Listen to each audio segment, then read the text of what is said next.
kasih, saat ini kita melesat di Makassar.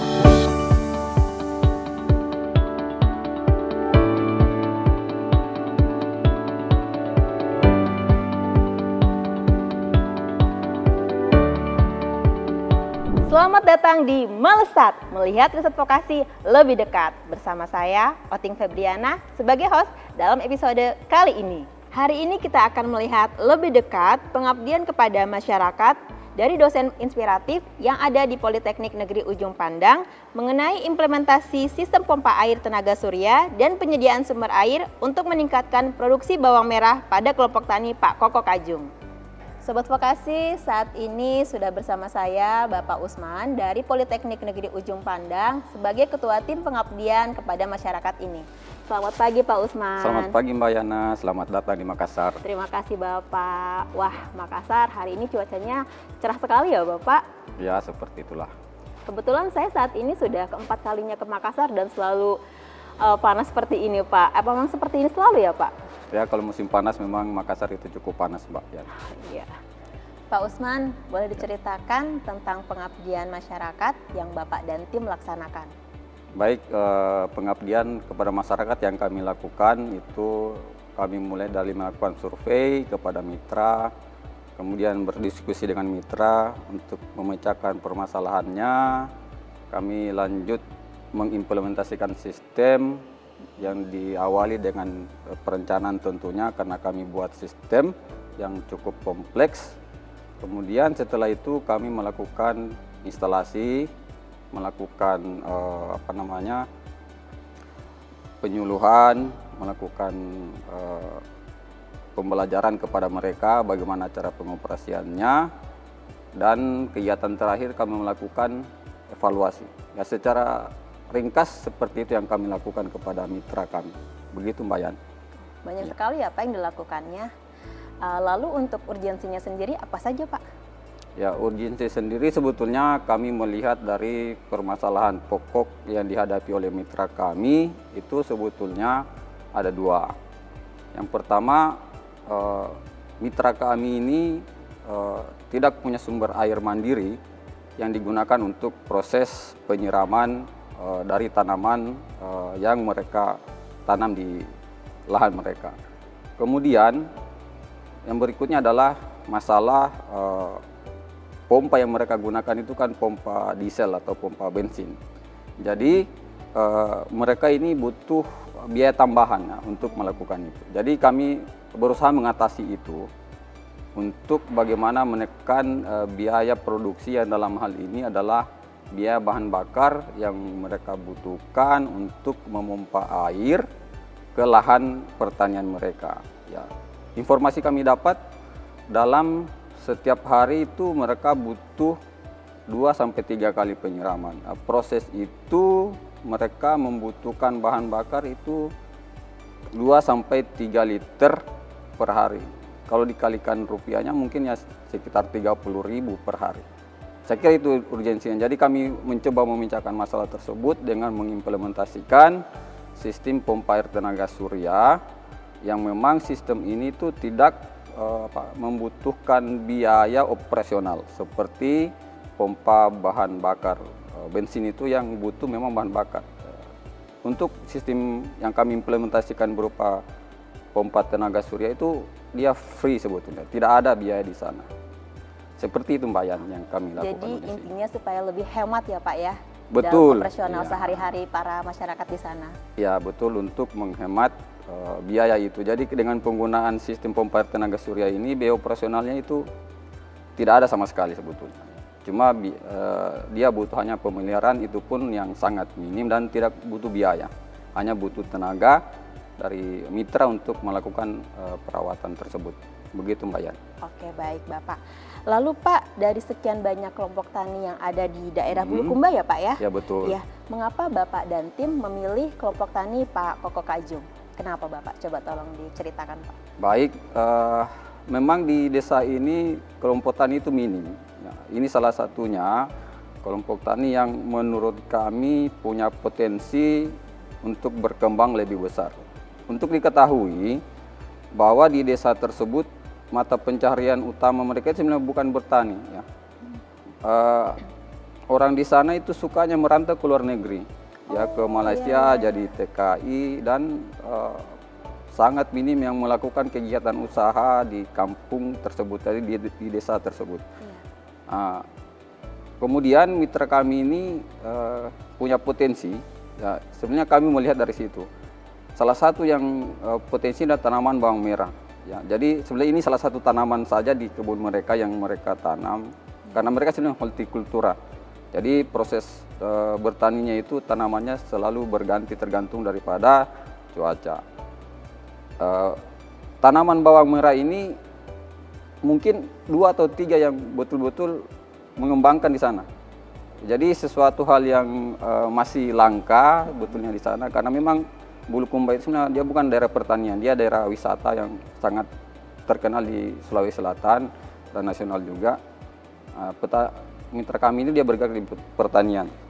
Jadi dari situ kemudian kami merasa tertantang ya dengan permasalahan yang mereka hadapi, dengan background saya sebagai dosen di teknik elektro yang punya kemampuan dan spesifikasi bidang di PLTS untuk membantu mereka. Dan juga walaupun petani ini atau kelompok tani ini masih kecil, ya, tapi tahun lalu itu mereka jadi tempat PKL mahasiswa dari Polbatang, itu Polbatang Politeknik Pertanian di bawah Kementan. Mereka kelompok tani ini menerima mereka untuk PKL selama 3 bulan. Itu satu hal yang menjadi daya tarik kami untuk melaksanakan kegiatan di mitra kami itu Pak Koko Kajung, ya, untuk menyelesaikan permasalahan mereka. Mungkin seperti itu ringkasnya. Pak Usman, boleh ceritakan awal mula idenya itu bagaimana ya Pak? Baik, idenya sebetulnya ini sudah kami lakukan penelitian sudah lamanya, sekitar dari 2017 sampai sekarang. Kami memang fokus untuk aplikasi panel surya tersebut untuk sistem pompa air. Jadi dari situ sudah beberapa kali kami melakukan penelitian dan kami membuat dan mengimplementasikan secara langsung sistem ini kepada mitra kami. Jadi begitu cerita. Singkatnya ini, iya. Tapi masyarakat bisa memahami sistem tersebut, Pak? Oke, jadi selain kami mengimplementasikan ya sistem ini, kami juga mengedukasi ya bagaimana cara mengoperasikan, bagaimana caranya pemeliharaannya, ya. Dan kami juga memberikan manual book sebetulnya untuk operasi sistem ini. Begini Mbak. Oke, baik. Iya Bapak, lalu untuk pengabdian ini sudah dilakukan berapa lama dan dari tahun berapa Pak? Oke, pengabdian ini kami lakukan di tahun 2023. Itu mulai kami melakukan di awal Februari, telah melakukan survei, kemudian pelaksanaannya di bulan 8 sampai kepada evaluasi itu di bulan 12. Jadi kurang lebih di 8 bulan ya pelaksanaan kegiatan ini. Begitu Mbak Yan. Oh, 8 bulan ya Pak ya. Cukup singkat ya Pak waktunya? Cukup singkat dan alhamdulillah sistem kami dapat terimplementasi dengan baik dan bekerja dengan baik Mbak Yan. Lalu proses pelaksanaannya bagaimana Pak?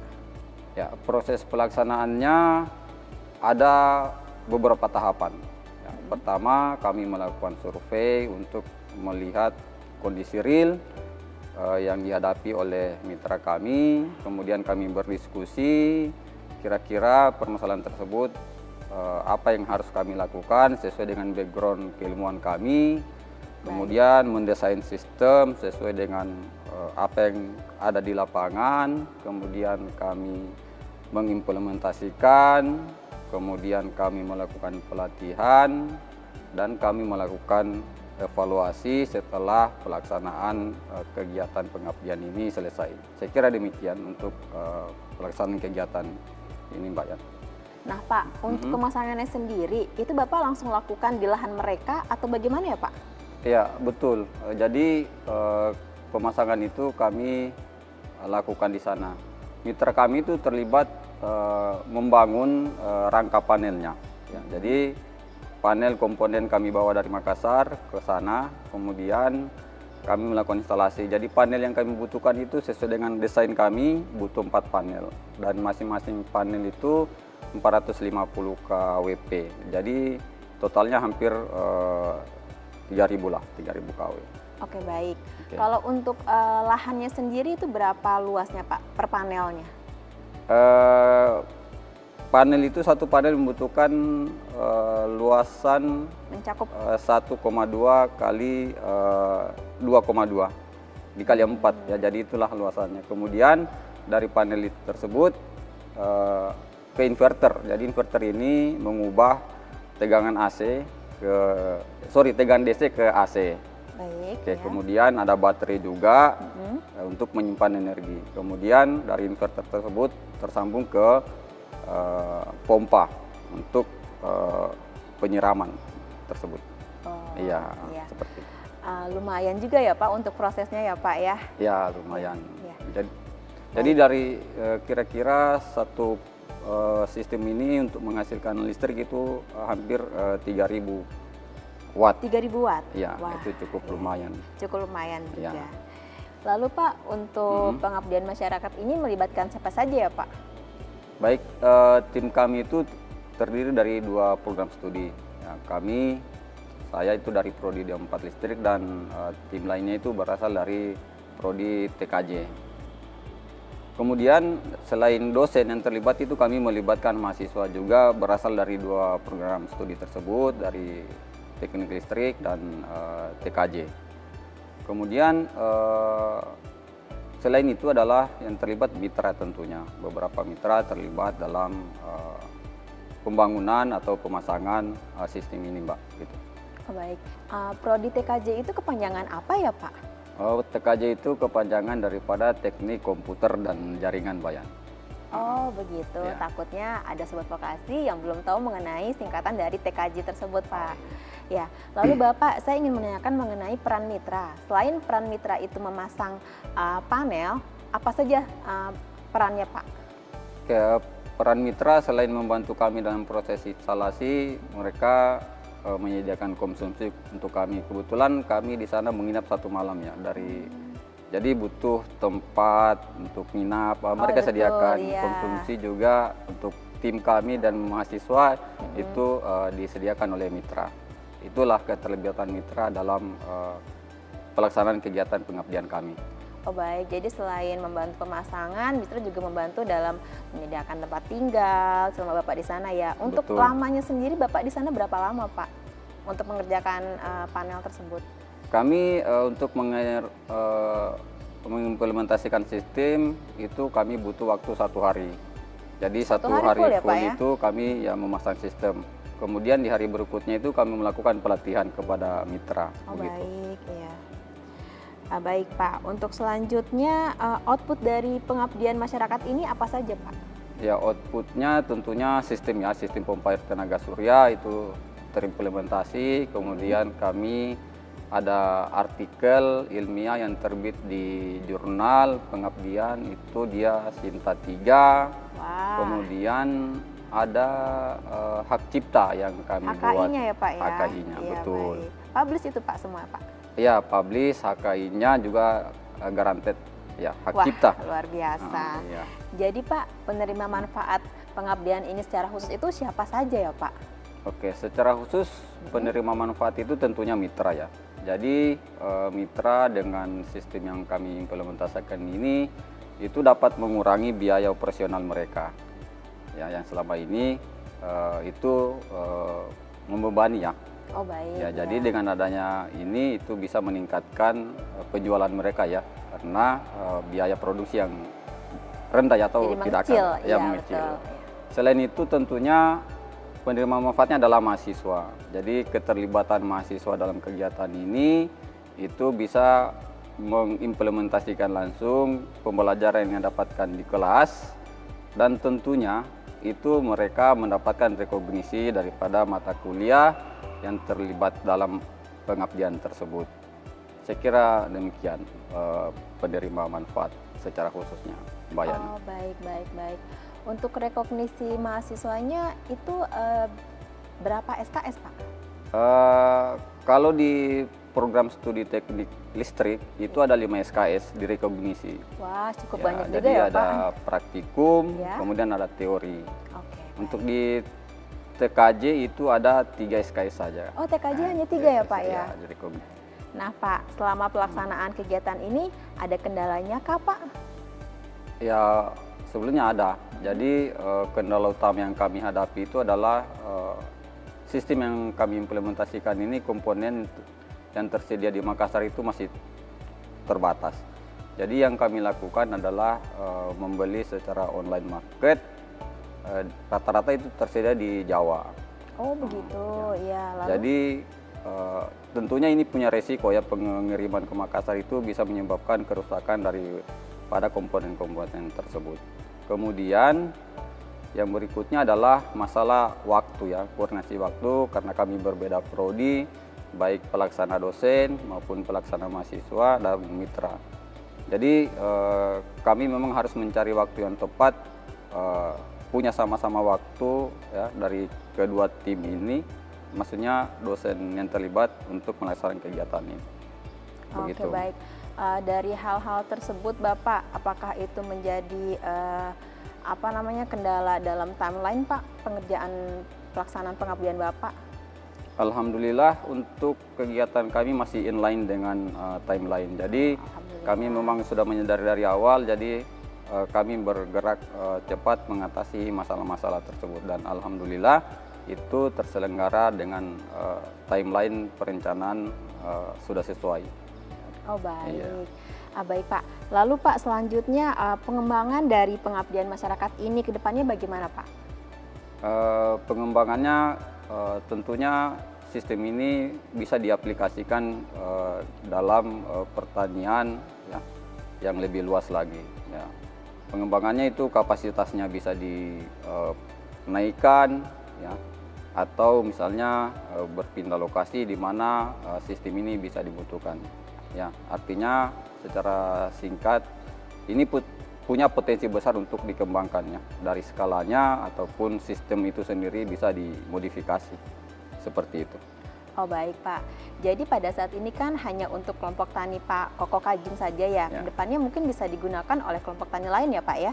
Oh, sangat bisa digunakan itu. Jadi sistem ini sifatnya dia lebih fleksibel ya, karena memang kalau pertanian dengan menggunakan penyiraman ya, itu bisa digunakan sistem ini seperti itu. Jadi penerima manfaatnya selain Pak Koko Kajung nanti bisa juga kelompok tani lainnya. Betul.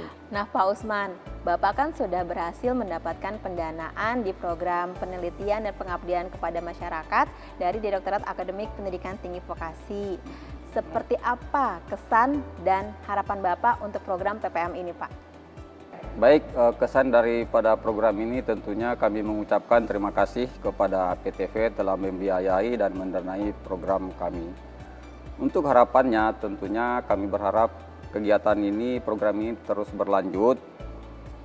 Dana yang diusulkan itu sesuaikan dengan kebutuhan, kemudian jumlah kuota untuk vokasi program ini ditambah dan proses administrasinya lebih lancar. Amin, semoga program ini bisa lebih baik lagi ya, Pak. Baik. Untuk selanjutnya, tips bagi para peneliti yang ingin mendapatkan program pendanaan ini bagaimana, Pak? Baik, Sobat Vokasi, untuk mendapatkan pendanaan seperti yang telah kami dapatkan, sahabat vokasi itu tentunya harus membaca panduan dengan baik, dengan cermat. Kemudian melengkapi semua dokumen administrasi yang dibutuhkan. Kemudian utamakan mengusulkan program itu berasal dari kegiatan-kegiatan penelitian yang telah dilakukan. Kemudian tentunya di proposal untuk analisis situasi dibuat setajam mungkin yang betul-betul menggambarkan permasalahan dan solusi yang harus dilakukan oleh pengusul untuk menyelesaikan permasalahan mitra. Saya kira trip itu cukup ya untuk mendapatkan pendanaan program sama dari APTV. Wah, menarik sekali tips yang sudah Pak Usman berikan. Semoga Sobat Vokasi bisa termotivasi ya. Baik Pak Usman, cukup sudah obrolan kita pada pagi hari ini. Terima kasih atas obrolan yang sangat inspirasi sekali ini Pak. Ya. Sama-sama Mbak Yan, terima kasih telah berkunjung ke PNUP. Terima kasih sekali Bapak, semoga pengabdian ini tidak hanya selesai sampai di sini ya Pak. Baik Sobat Vokasi, semoga konten ini bermanfaat. Terima kasih sudah menonton, jangan lupa like, komen, dan subscribe channel ini. Sampai jumpa di episode selanjutnya di Melesat, melihat riset vokasi lebih dekat.